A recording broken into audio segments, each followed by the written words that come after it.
Tuesday, September 12th, market analysis, Stan Ehrlich, 10 o'clock California time, just a little after the middle of the trading day, and we are slipping.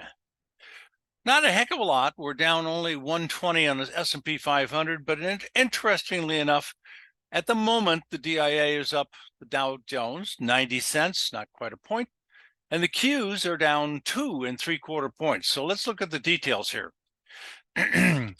I have to draw in this pattern at this point before it already breaks out to the downside and starts something that I didn't point out. And I want to point this out. It only developed nicely starting yesterday. So first of all, we have a larger head and shoulder top with a shoulder in the middle of June. The dip, the highest high is in a major area of technical resistance. We did get overbought, and we did have a bearish engulfing ER sell signal at the top of the market, like the bullish one we had on October 13th at the bottom of the bear market, the beginning of this bull market. The system is built to pick turning points that can be and often are major intermediate long-term turns. You only get a few of those a year anyway. Now, this last high on July 27th is the head, I believe, of a head and shoulder top. And we just had a few days ago the last shoulder high. That's pretty much it. The pattern's complete. You know what it's supposed to do, how it's supposed to do it, when it's supposed to do it, and pretty much where it's supposed to go. And that is from the last shoulder high, which was on September 1st. I talked about it a couple of days or a little more than that before it happened. And I think it was off by a day. And now we're starting to come down with the usual bounce 1 or 2 days. That was yesterday and the day before, as you're coming down from that last shoulder high. We need to get down to the neckline, which is this red line, slightly upward slanted, approximately 433.90 at the moment. And it may take, should take, probably will, a few days to do that, maybe by the end of the week, especially if we start dropping off quite a bit before the close, which I'd like very much because obviously I am bearish. Now I'm pointing out something brand new, and it's in other formations as well. So we have a rally high on August 24th on the way up to the last shoulder of the bigger formation head and shoulder top. So this, I think, is a little shoulder for a 1 month pattern. The high of the formation is the last shoulder high also of the bigger formation, and then the head of the smaller one. Yes, there's two head and shoulders here. And the high yesterday is right about the right time, approximately the right height, went up and tried to close a gap and couldn't quite do the job, sinking somewhat today. And we're at the moment, we're coming up a little bit, down $1.98. So the gap might finish closing. We need to get up to, I think it's 9.17, 449.17, and that'll do the job. Yesterday's high, I think, was 870 or something. So it didn't quite make it. And we may not. The weaker it gets, the quicker it gets weaker, the better, in my opinion, at this point. So I just don't want any follow through. Making a minor new high to finish the gap has to do it real quick and then back down, or you're going to go sideways too much. Too much strength after you close the gap, if it can occur in the first place, that's not good. That's going to start to make me rethink the whole damn mess here and maybe get very, very bullish. I'm not thinking that's going to be likely. Let's go look at, and again, the minimum downside objective on this larger, bigger pattern is really a 50% retracement of the bull market so far, which I do not think is over. I am expecting before the end of the year new historic highs. I've said that for pretty much a year now almost. But anyway, that's the situation. Now, DIA, very similar, except it this morning is significantly stronger, has not yet gotten above yesterday's high, but it looks like it wants to. And that's not going to kill the formation, but it's certainly not going to make me feel good unless it quickly flip-flops right back down again. We still have the shoulder on that one, the little one again on August 24th, and the head of the little formation on August 31st, and the last shoulder may be building right now. If we start going south right away, certainly before the end of the week, sooner the better. This is going to tend to complete the last shoulder of the bigger one, which has a downside objective on the DII of 322.90-ish. And into October. The October lows, I'm going to spend a minute on that in a minute. What about the Qs? This morning, the Qs have done pretty much what the S&P has done, but they've been weaker. Right now, we're down on the day 2.37, and made it below yesterday's low, like most of the other indexes, but didn't stay there long, and is staying the weakest of the group. So it's probably going to start to make lower lows over a greater number of days quicker soon. The 2000, Russell 2000, is the last one I mentioned frequently, has a last shoulder high. Formation looks great all the way across. Little sideways trading range here for two or 3 days, which is approximately the same statement I was making for the other charts. And the little head and shoulder top over the last month or less is not quite as developed or even there for the Russell 2000. It doesn't really change the bigger picture. Minimum downside objective is supposed to be all the way to the lows that we had for the major bear market last year, approximately 163.70. That's what it says. I find that a little hard to swallow, but that's what it says. So, and it's going to close an old gap on the way down. We have to very, very carefully watch how these markets indexes act, frankly, this week.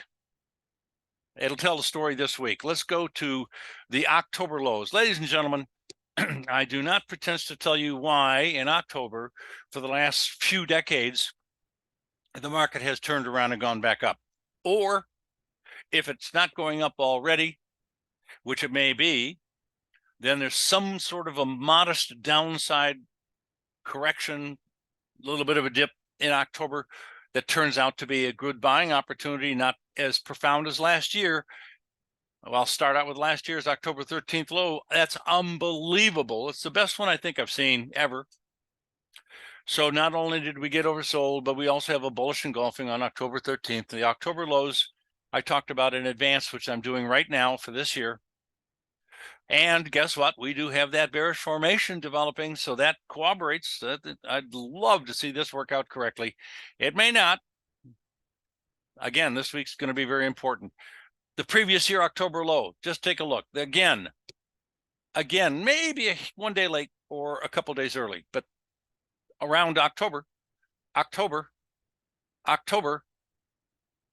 that's a very minor dip during an uptrend. Anytime during the month, if you had bought, you pretty much couldn't lose on the index. October lows, October again. I guess I'll drag this backwards a little bit. I haven't got all these years colored in. October, there's an arrow on October, there's an arrow again. And yeah, if you'd bought during October, there wasn't a low, but it kept on going up. And another October, and I've gone back to 2009 commodity futures.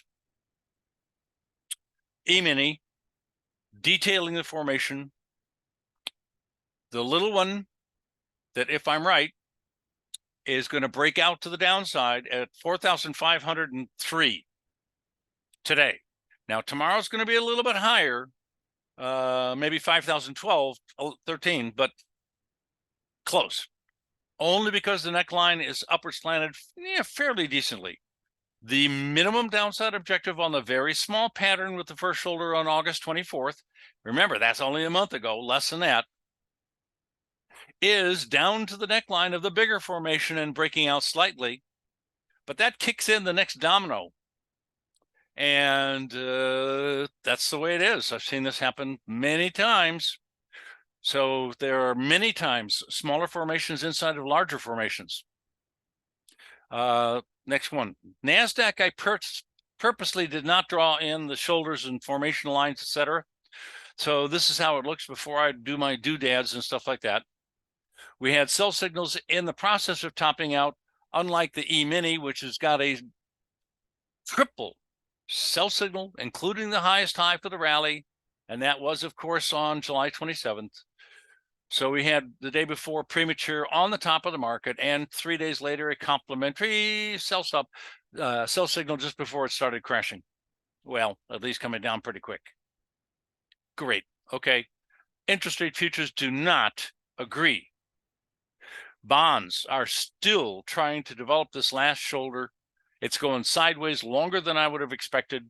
The first shoulder was a simple down and then back up again, typical situation, and an ER buy signal for a few days. Worked pretty good. Oversold again at the head, unfortunately not a bullish engulfing signal. Came up, created the neckline, started to drop back down, started to hold a couple of days ago, approximately where it should have. When and where, time and price. And these last 3 days, today's and a couple days ago, are okay, but I would have expected more strength more quickly. We just can't go down below 118.22, let's say, especially on a closing basis, any time now. That's going to start to ruin this pattern. That's going to look like interest rates are going to stay more stable than we expected, not drop. Instead, there's a greater chance that they might even go up a little bit more over time than currently expected. So the head and shoulder bottom would fail, and we will drop into new low ground on the bond futures, as well as the same thing on the 10-year notes. Now, if the pattern works and starts to go up, that's not particularly bearish for the stock market. So what happens to my story about the bear move there? Time will tell. Next chart, crude, new high, probable new high close, overbought now for over a week. Very strong. This is a major bullish breakout. I'm definitely expecting a 93 plus on the continuation of this rally, but it's not going to go, I don't think it's going to go there immediately. This is overbought conditions and fairly decently. So I'm expecting a downside correction first down to this red zone at 82.50-ish, and then up to 93.70 next chart. Heating oil, overbought yesterday and today, but starting to come down on a net change basis at the moment. So we are lower on the day, no particular reversal. I would have loved to have a bearish engulfing sell signal like we did on that top to the day. On that top, missed it by a couple of days. On that top to the day, and there's another one in there that was a minor downside correction. One good buy signal, not as many as I'd like. Next chart is natural gas. Well, we did pop up and close the gap I was talking about for several days now. That's done. Probably should move this over a little bit. Like right there. Perfect. Now, what? Well, we're nowhere near overbought, and we got a lot of momentum, and I'm totally expecting 22.865 probably to be broken and get back all the way up to, I don't know, 3 something. Next chart. Gold, silver, platinum, and platinum's got a new reversal today. So listen up. Gold, not quite oversold. It could come down a little bit more, but you are dealing with the previous lows a month or so ago with a bullish engulfing at the bottom, my sell signal at the high of the rally, and on and on and on. And we really have done well in precious metals in general with these signals. So maybe a little bit more weakness. I'm expecting a test of the support level at 1,918-ish. Next chart is a bullish engulfing at the moment, but we're up on the day very slightly. You need to close above the previous day's closing for these signals to be, supposedly legitimate. I certainly expect that. If it closed lower, it would simply be an outside down day instead of an outside up. At the moment, hey, it's up. It could flip completely before the close. I've seen it happen. Right now, I think it's going to work because tested support from a couple of days ago in a general support area. Although, I've been talking about it, testing the red zone here, which it did twice before in the last few months. That's not out of the question still. So if it doesn't drop into red and get oversold in the process, then maybe we have a turn at a little bit higher levels, and it's starting today. I really can't tell yet. Let's see how it follows through tomorrow.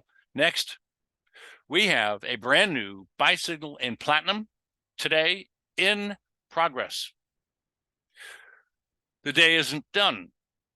We need to close above the previous closing price. That looks highly likely. We're well above the high of yesterday. That is where we started getting long for the ER1 is a tick above yesterday's high. So we do have a small profit at the moment on the first day. I'd love to be able to buy it at the green dot during the next few days. We'll see if that happens. That's ER3 entering a new long position, but one is always gets in when it's red or green. So we got short at the top rally high. We got long at the low green. This was a very small profit for a day or two, not worth even talking about, but it probably wasn't a loss. Bearish, same kind of thing on the short side, and ER3 kicked in too. Bottom, top, platinum's been real good to us. Is this brand new signal going to act exactly like, or maybe better? Maybe, hopefully at least. And we got a gap to close. Hey, we got to go. I'm predicting a minimum upside rally here, and very quickly, probably at 963.4, right in the middle of the gap. I think this reversal looks a lot like the low that we had in the middle of August, a month ago, almost exactly. And yikes, similarity is the twins. Let's see what happens next. High grade. No reversal, just starting to pop back up again. Definitely in a ballpark of significant support. Didn't come down quite as much as I expected. I don't know. Maybe it's going to come back up to 3.8523, which isn't very far away. I can't tell. Neutral. Next. Soybeans keeps on coming down now. That blue zone I've been talking about for a long time. It looks a lot more and more likely. 13, a little below 13. What the heck is it? 13.12 is about to be tested in the next few days, probably this week. Then we'll see how low RSI gets, because if it does get below 25, I'm going to be talking about another turn back up again, just like we had before. Next, we did get into the support area in the soybean oil. It is oversold as of today and bouncing right off the top of the support area. This is the beginning of a very short-term rally, probably back up to 62 1/3. But is the double top still going to maintain the form? Is it going to get ruined? I don't think so. Look at this. We have a little rally high over here on the beginning of July. Then the first high of the double top, second high, of course, the bearish engulfing ER sell signal, and down we came into support and oversold. So at the moment, a bounce here would do no harm and actually create a little more symmetry. Let's call it 2 or 3 days from now, we're going to get up to 62.40. That's almost exactly that high. Am I claiming shoulder, and you got a double top, which is the head of the formation? To be discussed later. Next, soybean meal. Major resistance, stopped it before. Little couple of day bounce here, gave it away all of a sudden today. Probably going to break into new lows and come down to around 378.9, and maybe, not out of the question, 365 soon, pretty quickly. We're nowhere near oversold. Next, we got corn. Yep, it made new lows for the trend. It's kind of like wheat, and it's going to be almost a lot more like it. We're getting super close to the lows that were a couple of years ago, and that's going to be new lows for a huge amount of time and perpetuating the long-term bear market trend. So wheat, we did get the top at the beginning of the war to the exact day. That was a crazy one. Now we're oversold today, but we've already been making new lows below previous support levels. So the corn is about to do the same thing wheat has been doing, and now it's time for wheat to bounce a little bit. So everything could bounce a little bit. Next, I don't know what's going on with live cattle. We're up against resistance. The last 3 days have stopped at about the same prices. Today's going to be a new high close maybe, but not above the previous highs. If we don't stop at the previous top of that bearish engulfing, which is about 189, 190, then it's going to explode again to the upside above 190. But this is a perfect spot for it to turn back down, and look how close we are to overbought conditions. I think it's going to turn back down. Next, hogs up against resistance. RSI is not high enough. Probably going to climb a little more, making new highs for a month and a half or so. Nice. Nothing super bullish about this yet. Obviously, if it gets way up to the second resistance area and we start getting up to, okay, the answer is we're starting getting back up to 88.40, for example. That's going to be very interesting and bullish long term. And that's not out of the question. We've got a major low under extreme oversold conditions back in May 26th. So with this might push through resistance levels and keep on going. Okay. Orange juice. Yesterday, new high for the whole trend, but it couldn't close above the previous day's close. So that is a minor downside reversal. And more importantly, a new historic high ground on the same day. That's not particularly bullish. Now, I didn't get a sell signal out of that, but I know what I'm looking at usually. And today's little pop back up doesn't mean too much. This could be a turning point. Yesterday, back down again. For the moment, I'm not going to commit myself, but I had to say that. Next chart is cocoa. Actually, same kind of commentary. Challenged previous highs, got overbought, and I think it's in the process of flip-flopping back down. The risks are low if you go short, because their stop is going to be something like 3,700, and we're at 3650. Downside potentials are probably very significant, especially if they can break below that blue line there, the last area of significant support or resistance, which is 3,304-ish, 10.